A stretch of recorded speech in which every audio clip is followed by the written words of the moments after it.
Good morning student. आज मैं Shri खेलेश्वर English academy की यूट्यूब क्लास में क्लास 7 के बच्चों का साइंस सब्जेक्ट में स्वागत करती हूँ। बच्चों, पिछली क्लासेज में हमने चैप्टर नंबर 4 हीट को कंप्लीट किया था। आज की क्लास में मैं आपको क्वेश्चन आंसर करवाऊंगी। तो मेरे पूरा भरोसा है कि आप लोगों ने आंसर ढूंढे होंगे। अब जब मैं आपसे पूछूंगी तो आप मुझे फटाफट क्या दे दोगे? जवाब दे दोगे। जी हाँ बच्चों, हम इसकी फर्स्ट एक्सरसाइज करते हैं। प्लीज बच्चों बुक निकाल लीजिए और साथ में अपनी नोटबुक निकाल लीजिए। जिन बच्चों के पास बुक नहीं है कोई बात नहीं, मैं क्वेश्चन भी लिख रही हूँ, आंसर भी लिख रही हूँ, तो प्लीज आप क्वेश्चन आंसर तो मेरे साथ साथ कर लीजिए।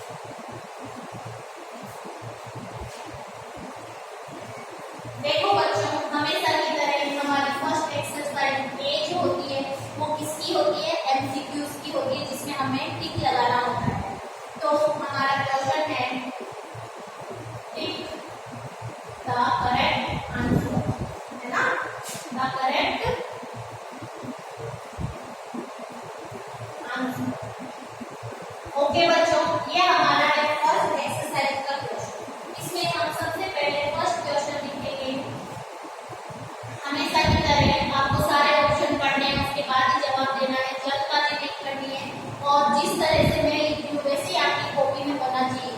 पहला जो फर्स्ट क्वेश्चन है, the degree of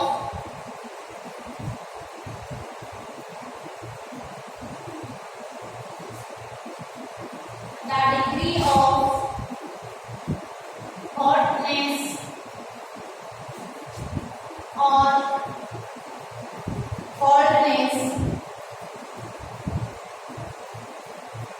or coldness of a body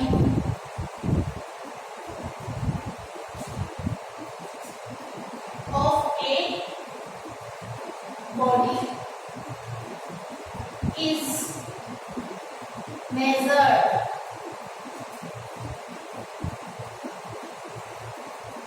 measured by its। जी हाँ बच्चों, degree of hotness and coldness of a body is measure, यानी कि कोल्डनेस और हॉटनेस को मेजर करने वाली डिग्री क्या कहलाती है? आंसर मैं नहीं बताऊंगी, आप ही बताओगे। फर्स्ट है B, option B temperature,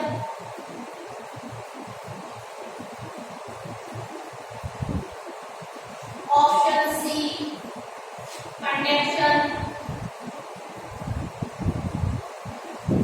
option D size. जी हाँ, मेरे को पूरा विश्वास है आपने सही आंसर दिया होगा। जो कोल्डनेस और हॉटनेस को मेजर करने वाली डिग्री होती है उसको क्या बोलते हैं? टेम्परेचर। क्या बोलते हैं? Temperature. Option B is correct answer. जी हाँ बच्चों, degree of hotness and coldness क्या कहलाती है? टेम्परेचर। तो बच्चों आपको चारों ऑप्शन लिख के टिक लगाना और मेरी तरह आपको जवाब देना। ओके बच्चों, एमसीक्यूज का मतलब यही होता है। Question number 2, normal. ये सारे क्वेश्चन बहुत ही इंपॉर्टेंट है। Normal human body temperature. जो नॉर्मल ह्यूमन बॉडी होती है उसका क्या टेम्परेचर होता है बेटा?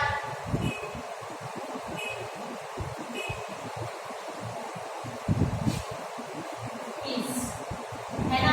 जो ह्यूमन बॉडी है उसका टेम्परेचर क्या होता है? बताइए मुझे। ह्यूमन बॉडी का जो टेम्परेचर होता है वो कितना होता है वो बताना है। ओके, हाँ आगे होंगे आंसर। फ़ारेनहाइट और सेंटीग्रेड दोनों में आपको पता होना चाहिए। 32 डिग्री सेंटीग्रेड। बी ऑप्शन है हमारा 95 डिग्री फ़ारेनहाइट। सी ऑप्शन है हमारा 58 डिग्री सेंटीग्रेड। डी ऑप्शन है हमारा 37 डिग्री सेंटीग्रेड। जी हाँ, हमारा राइट आंसर है 37 डिग्री सेंटीग्रेड। बिल्कुल राइट, एकदम सही। Option D is correct.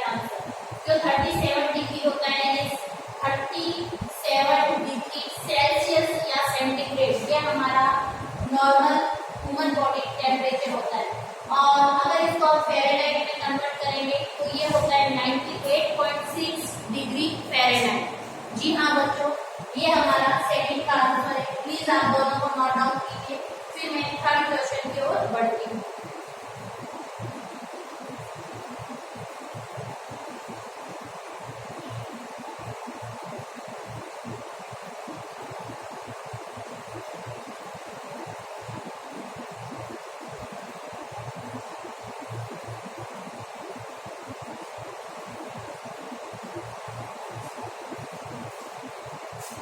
जी हाँ बच्चों, हो गए?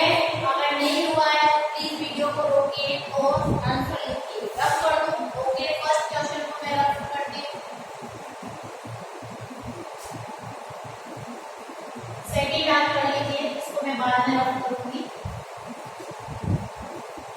क्वेश्चन नंबर थर्ड है हमारा, the range of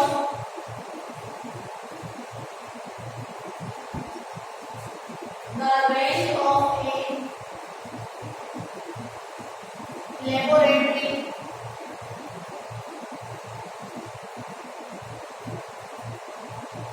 laboratory thermometer।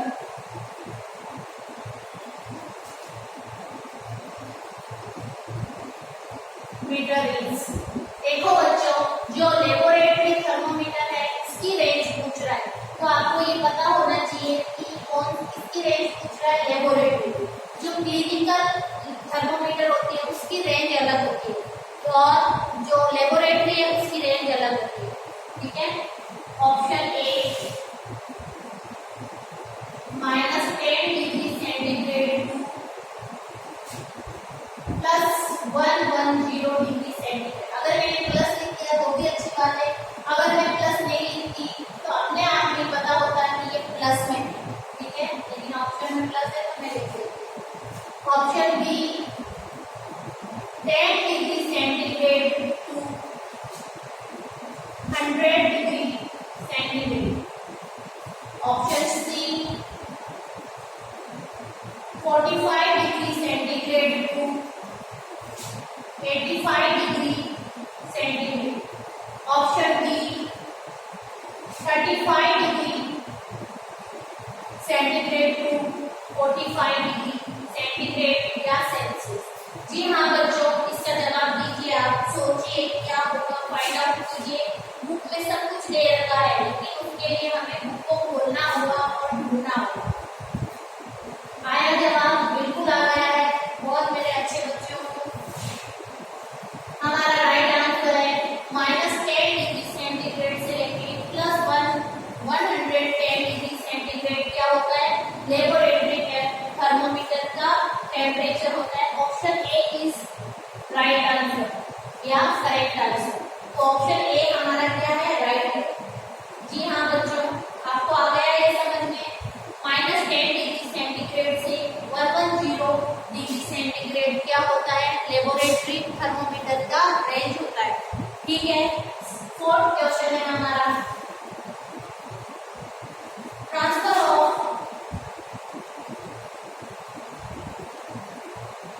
Of heat due to convection occurs।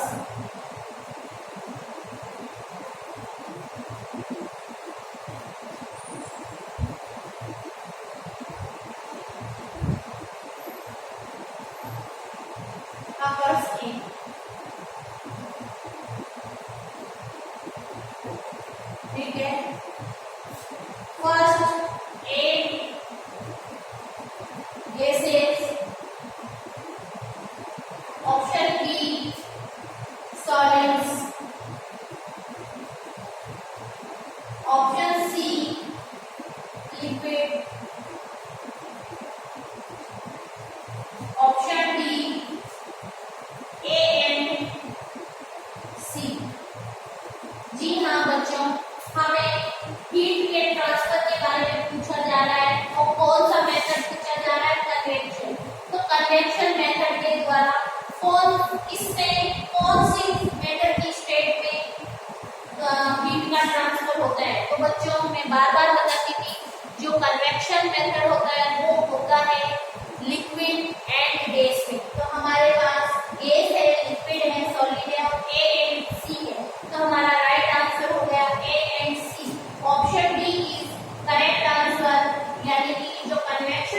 होता है बीम को ट्रांसफर करने वाला, वो गैस और लिक्विड में होता है, सॉलिड में नहीं होता है।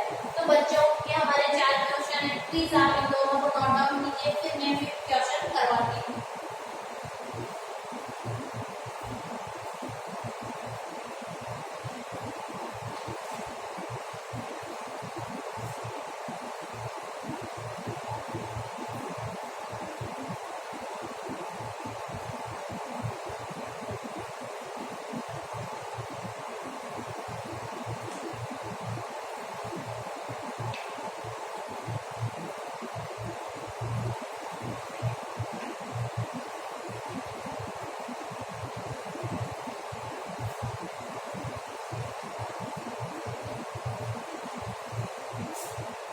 ओके बच्चों, हो गया है। चलो फिर को रफ कर देती हूँ, फोर्थ आप कीजिए।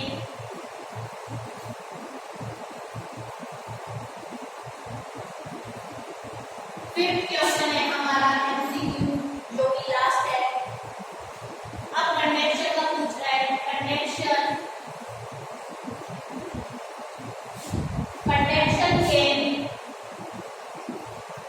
Can place when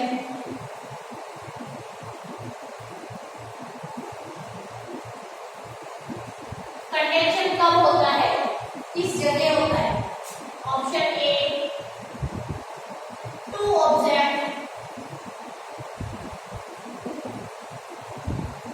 object are in contact.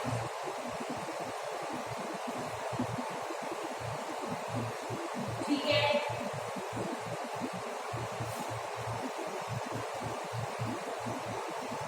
दो ऑब्जेक्ट अगर आपस में कांटेक्ट में होंगे तो उसमें हीट का ट्रांसफर कंडेंसर से होता है क्या? जी हाँ बताइए, बिल्कुल होता है, हमने पढ़ा था ना। फिर है टेम्परेचर ऑफ टू ऑब्जेक्ट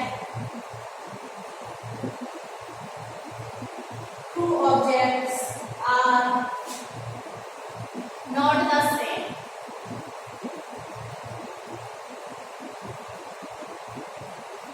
फिर option C, A and B. Option D, none of these। इनमें से कोई नहीं। जी हाँ बच्चों, जवाब दीजिए। मैंने आपको बताया था जो कंडक्शन होता है वो हमेशा मेटल की सॉलिड स्टेट में होता है, और इसको होने के लिए दोनों ऑब्जेक्ट आपस में कांटेक्ट में होने चाहिए, और दोनों ऑब्जेक्ट का जो टेम्परेचर होता है वो एक जैसा नहीं होना चाहिए। तो ये दोनों पॉइंट है, तो हमारा यहाँ राइट आंसर हो जाएगा C. Option C is correct answer. तो बच्चों इस फिफ्थ क्वेश्चन के साथ ही हमारी एक एक्सरसाइज कंप्लीट होती है, एमसीक्यूज कंप्लीट होते हैं। फिर हम next exercise true and false की ओर बढ़ेंगे। पहले आप इसको नोट डाउन कीजिए, फिर हम ट्रू एंड फॉल्स करते हैं।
ओके बच्चों, हमें जो स्टेटमेंट सही है उसके लिए टी लगाना है और जो स्टेटमेंट गलत है उसके लिए हमें एफ लगाना है। फर्स्ट स्टेटमेंट हमारा आता है, बहुत ही ध्यान से पढ़ोगे इसको, समझोगे, फिर जवाब दोगे। Temperature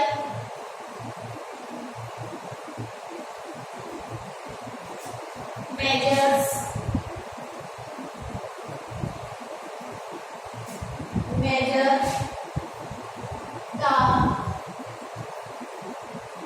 coldness or hotness of a body। जी हाँ बच्चों, बताइए जो टेम्परेचर है किसी भी बॉडी के हॉटनेस और कोल्डनेस को मेजर करता है क्या? जी हाँ, बताइए। बिल्कुल हाँ। टेम्परेचर क्या करता है कि कोई भी ऑब्जेक्ट कोल्ड या कोई भी बॉडी कोल्ड है या ठंडी है, इसका मेजर कौन करता है? टेम्परेचर। तो ये स्टेटमेंट हमारा क्या है बच्चों? सही है, इसलिए हम इस स्टेटमेंट के लिए टी लगाएंगे। ओके, नोट डाउन कीजिए। फिर सेकंड है हमारा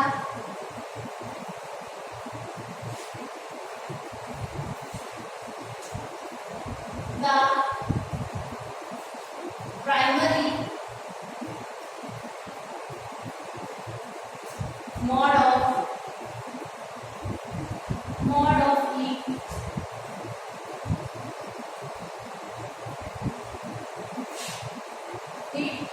transfer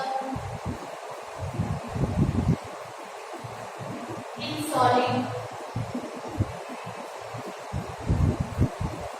solids is रेडिएशन।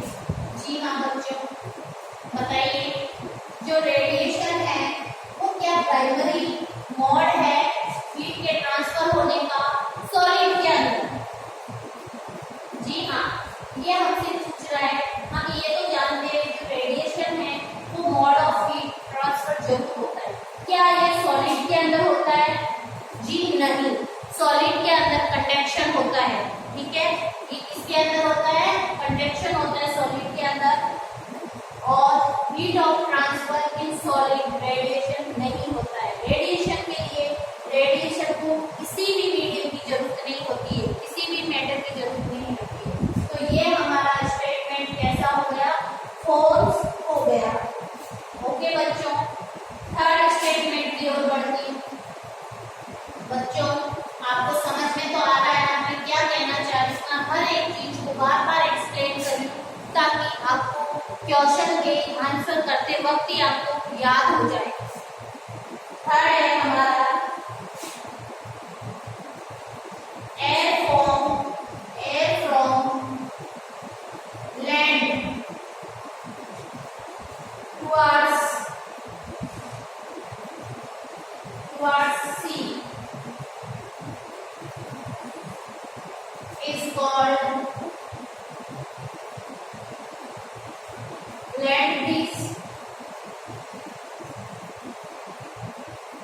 जी हाँ बच्चों, बताइए। देखो, ऐसी हवा जो लैंड से इधर की ओर चलती है सी की ओर, air from land towards sea is called land breeze. बिल्कुल हाँ, जो लैंड से सी की ओर जो हवा चलती है वो लैंड ब्रीज कहलाती है। ये स्टेटमेंट हमारा कैसा है? ट्रू है, इसलिए मैंने यहाँ टी का यूज किया। तो बच्चों, ये तीनों आप पहले नोट डाउन कीजिए, फिर मैं और एड बच्चे हुए उनको करवाती हूँ।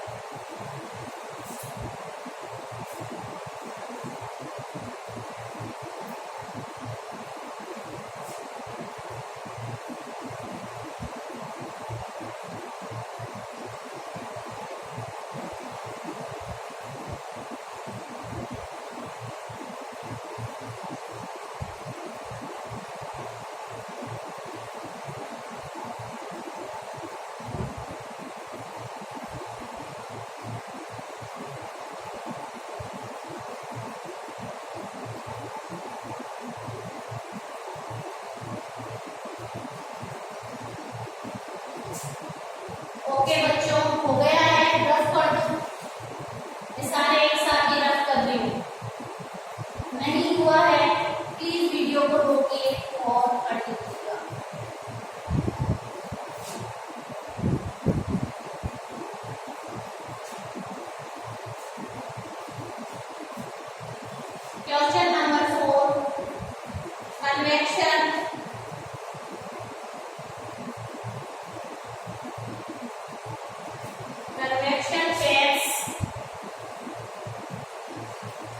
place only in liquid। जी हाँ बच्चों, ये बताइए मुझे, क्या कन्वेक्शन केवल और केवल लिक्विड के अंदर होता है? Convection takes place only liquid. जी हाँ बताओ। बिल्कुल, कन्वेक्शन लिक्विड के अंदर तो होता है, लेकिन ओनली लिक्विड के अंदर नहीं होता है, क्योंकि कन्वेक्शन गैसेस के अंदर भी होता है। लेकिन आपको ये स्टेटमेंट क्या पढ़ना है, इसमें अगर ये लिख देता convection takes place in liquid, तो ये हमारा स्टेटमेंट सही हो जाता। लेकिन इस स्टेटमेंट में इन्होंने लिखा है convection takes place only liquid, only in liquid. ये स्टेटमेंट हमारा कैसा हो गया? फॉल्स हो गया। समझ में आ रहा है बच्चों आंसर? देखो, अगर इस स्टेटमेंट में ओनली नहीं होके सिर्फ यही होता convection takes place in liquid, तो ये स्टेटमेंट हमारा सही होता है। कन्वेक्शन लिक्विड में होता है, बिल्कुल होता है, लेकिन इसने लिखा है convection takes place only in liquid. Convection सिर्फ और सिर्फ लिक्विड में होता है, नहीं। ये स्टेटमेंट क्या होता है? कन्वेक्शन होता है। तो ये स्टेटमेंट हमारा कैसा हो गया? फॉल्स हो गया। Next fifth,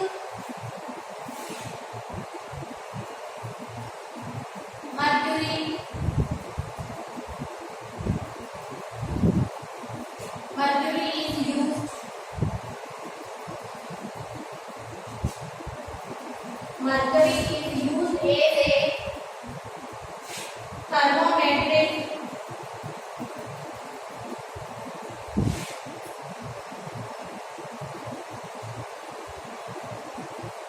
fluid। जी हाँ बच्चों, इसमें तो हमें सोचने की जरूरत नहीं है, हमने बार बार पढ़ा है। जो मरकरी है उसको थर्मोमेट्रिक फ्लूइड के रूप में यूज किया जाता है। ये स्टेटमेंट हमारा कैसा है? टी है, टी फॉर फ्लूइड। मरकरी को थर्मोमीटर मेट्रिक लिक्विड भी बोला जाता है, फ्लूइड भी बोला जाता है, क्योंकि थर्मोमीटर के बल्ब के अंदर या कैपिलरी ट्यूब के अंदर मरकरी को भरा जाता है। मरकरी को भी क्यों भरा जाता है, इसके पीछे भी रीजन है। पहला रीजन, जो मर्क्यूरी है एक मेटल वो है, लेकिन ये कैसा रहता है? रूम टेम्परेचर के लिक्विड फॉर्म में रहता है। दूसरा, ये जो ग्लास की जो बॉल होती है थर्मोमीटर की, उसके ऊपर ये चिपकता नहीं है। तीसरा, ये जब भी ये हीट गेन करेगा तो इसके एरिया में क्या होगा? एक्सपेंशन होगा। इस कारण से हम मर्क्यूरी को थर्मोमेट्रिक फ्लूइड के रूप में यूज करते हैं। तो बच्चों, इसी स्टेटमेंट के साथ हमारी exercise number B is complete. B क्या हो गई है? कंप्लीट हो गई है। अब हम नेक्स्ट एक्सरसाइज सी करेंगे, फिल इन द ब्लैंक्स। पहले आप इसको नोट डाउन कर लीजिए, फिर मैं आपको नेक्स्ट एक्सरसाइज करवाती हूँ।